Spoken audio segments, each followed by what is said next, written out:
जिन्दगी हाम्रो यस्तै छ है साथीहरू। हिउँ खेलेर भन्ने छ, बस्या छ, डुल्या छ, ठिक छ। हामी जिन्दगी यस्तो कहिलेकाहीँ रमाइलो गर्छ। यसो हामी फिल आएको बेला यसो बाटो बन्द पनि भयो, गाडी पनि फस्यो।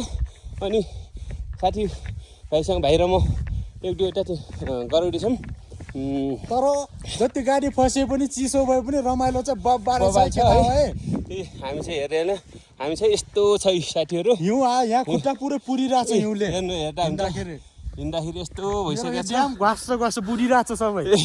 हामी ड्यामस्याम बसेर छ पारी हिउँ परेर यसरी परेर छ। सब रुख ढाकिसकेको छ हेर्नुहोस्। अब थोरै छ बाटो खुल्लै छ, बाटोमा जाली छ। हुस्सु पनि लागेको छ तल होइन। अब यो भेगमा चाहिँ धेरै नै छ सानो अब हेरेर हिउँ खेल्न भयो भने चाहिँ कोही सम्पर्क गर्नु होला। हामी दुवै मभन्दा अब नजिकको भाइ छ, भाइको गाउँ पनि नजिक पर्छ, गरिदिँदा हुन्छ है साथीहरू। यी फोर माथि हिउँ परिरहेको छ हेर्नु।